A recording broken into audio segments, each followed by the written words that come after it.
Today's presentation looks at the International Monetary Fund and specifically at its relationship with Brazil. I will also look at a SWOT analysis of Brazil and how weaknesses and threats can be addressed. The International Monetary Fund, or the IMF, was established with a membership of 30 nations and has grown to 188 nations with the purpose of promoting monetary collaboration and maintaining international financial stability.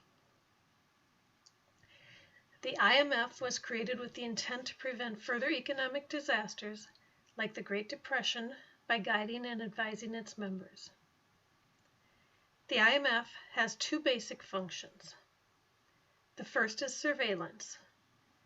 The International Monetary Fund oversees a set of agreed-upon rules of conduct in international trade and finance.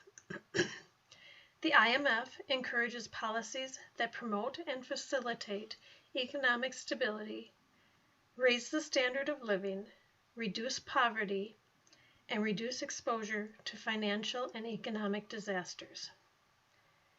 The IMF's directive was updated in 2012 to include all financial and macroeconomic areas that impact global stability. The second function of the International Monetary Fund is to provide loans. The IMF provides borrowing services for nations having short-term balance of payment deficits. These payments are expected to be repaid in 3 to 5 years to keep funds available for all members. Haeckel said, with its sister organization, the World Bank, the IMF is the largest public lender of funds in the world. The IMF made changes in 2009 in response to the global economic crisis. It strengthened its lending capacity and approved modifying and updating the mechanisms for providing financial support in April of 2009, with further modifications adopted in 2010 and again in December of 2011.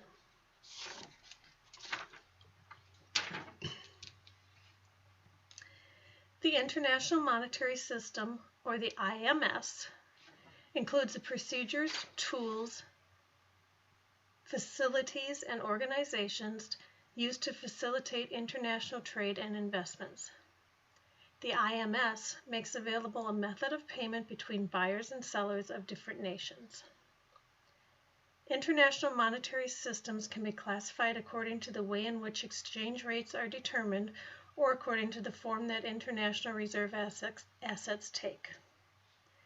Exchange rates can be fixed with either a small or wide band of fluctuation from the par value. They can be an adjustable peg system where the exchange rate is fixed to a certain level against a strong currency such as the dollar or the euro. They can be a crawling peg where a currency is allowed to fluctuate within a band of rates and adjusted over time rather than a sudden dramatic change which would create instability. Another exchange rate is the managed float system, which fluctuates and is determined by the supply and demand for a particular currency compared to other currencies. Under this system, central banks attempt to change their country's exchange rates by buying and selling currencies. A free-floating exchange rate system is one that changes freely and is determined by the supply and demand for a particular currency compared to other currencies. The international monetary system can also be classified by international reserve classifications. There is the gold standard, which uses only gold as a reserve asset. The second classification is the pure fiduciary standard, which uses a pure currency and has no connection to gold. The third classification is a gold exchange standard, which is a combination of gold and pure fiduciary standard, where both gold and pure currency are used.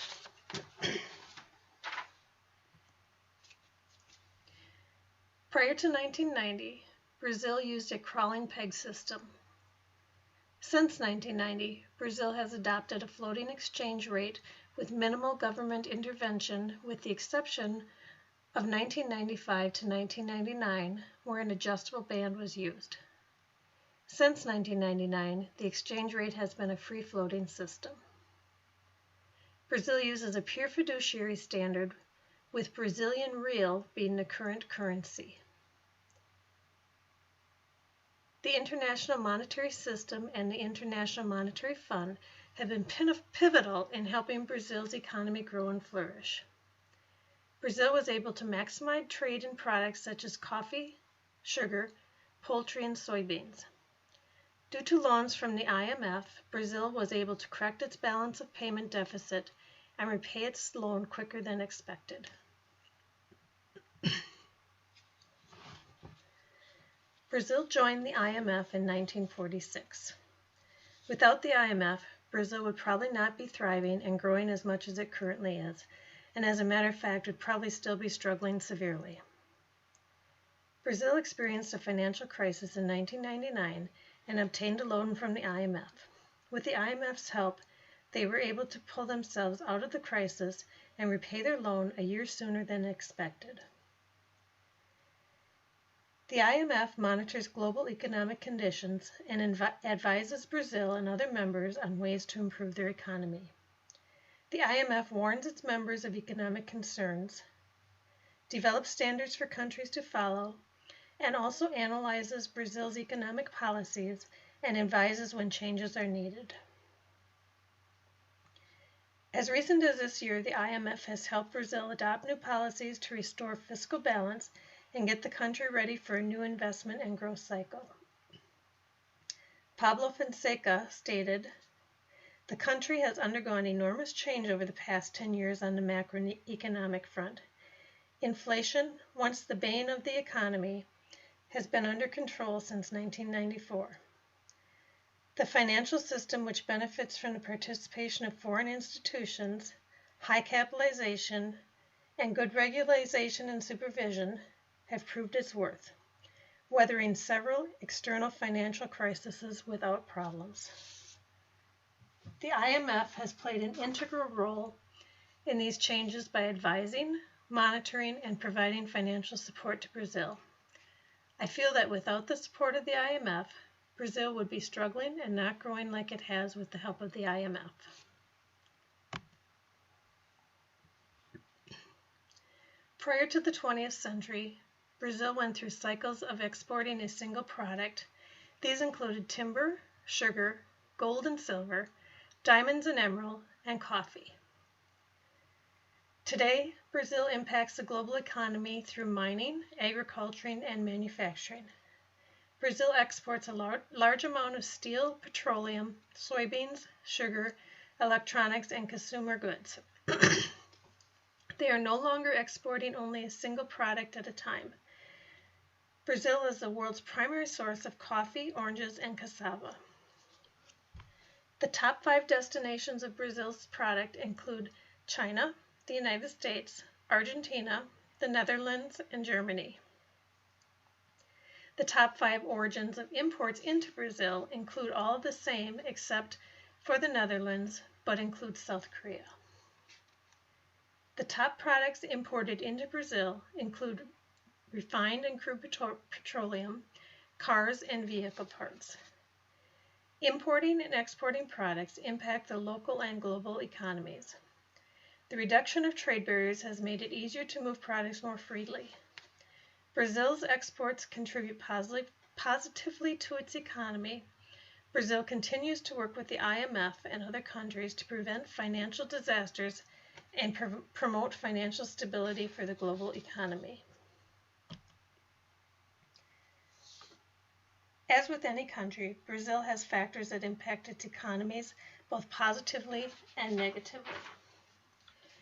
Brazil's strengths include sound financial policies. They were able to withstand the 2007 to 2010 recession. In addition, IMF loans and surveillance have helped strengthen Brazil's economy, making it a strong and growing economy. The country is abundant in oil production. Another strength is agriculture.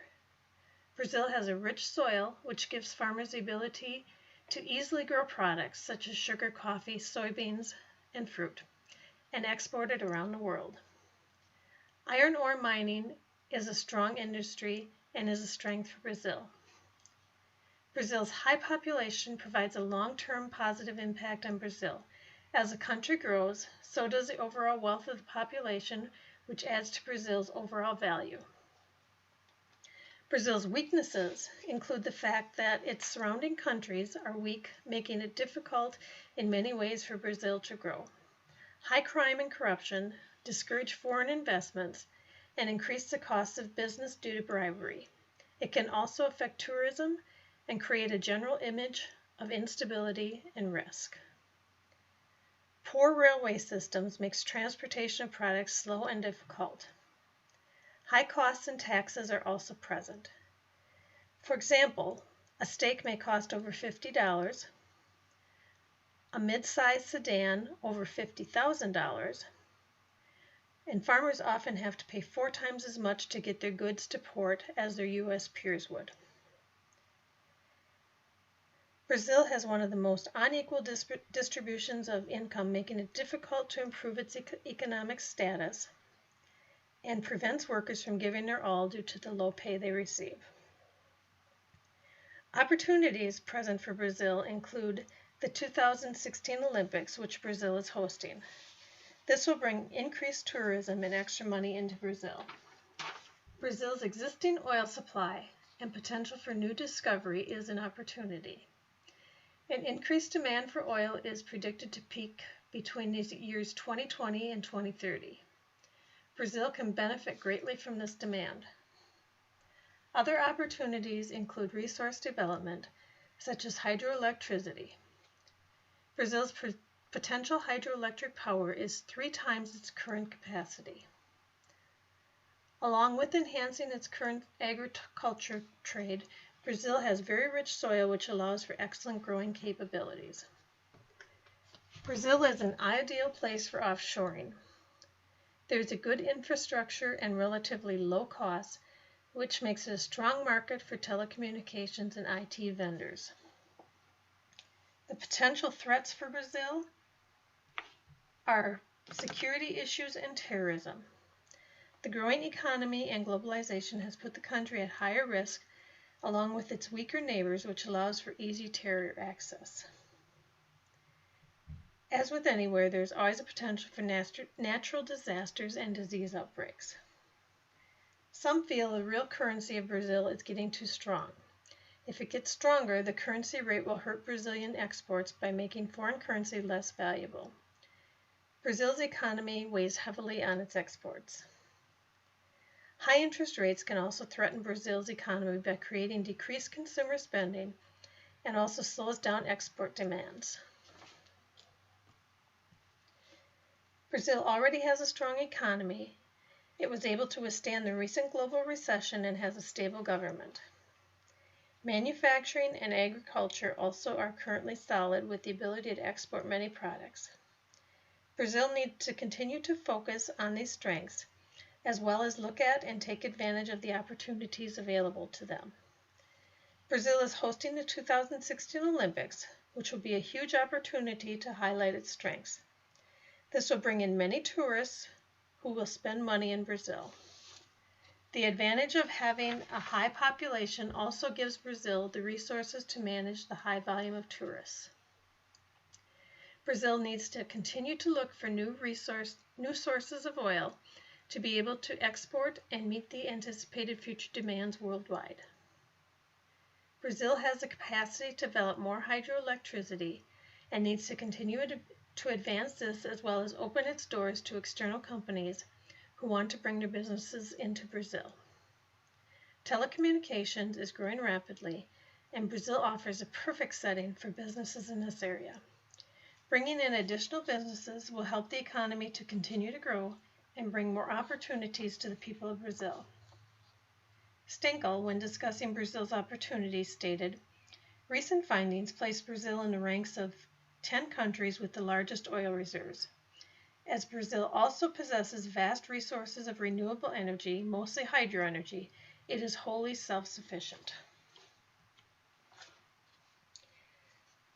For Brazil to continue to grow, It needs to look at its threats and weaknesses, address them, reduce the weaknesses, and turn some of them into strengths. The high cost of certain products is partly related to the poor rail system, making it difficult to move product. Farmers pay 4 times more than their U.S. counterparts to get their goods to port. The tax system is very complex, and it is time-consuming to calculate taxes, which adds to product cost. The Brazilian government needs to invest into improving the rail system.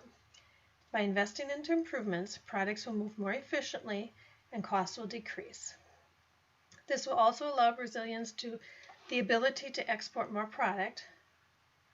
Long-term investment will help improve the economy and the ability to export more products to other countries. Along with this, the government needs to work with the IMF and use their guidance to improve their policies, reduce barriers, as well as working toward a more efficient tax system. Consideration should also be given to reducing the wide variance of income and wealth of its population and improve wages, which will promote employee confidence and a better work ethic. Guerrilla activity, drug trafficking, and arms smuggling occur in neighboring countries and often cross the border into Brazil. Stenkel said, Brazil is unable to effectively control the borders of Venezuela, Colombia, and Peru, as they virtually run through the middle of the forest. He was referring to the Amazon forest. Brazil has a stronger army than these neighbors, and if it wants to continue to grow and be a solid contributor to the global economy, it needs to use that army to control its borders and prove to the rest of the world that it does not promote or participate in these behaviors. Reducing the threat of terrorism and security issues is extremely important to ensure visitors feel safe during the upcoming 2016 Olympics and that people want to come to Brazil. Brazil needs to work with the rest of the world to ensure it has solid disaster plans in place and be prepared for natural disasters as well as epidemic diseases such as Ebola. If Brazil works at reducing its weaknesses and builds on its strength, it will continue to prosper and grow. If it ignores the possibilities available and does not work with the rest of the world to improve worldwide trade and the global economy, it will not do nearly as well as it could do working with the IMF and other global organizations. Brazil has great opportunities and needs to take advantages of them. Thank you.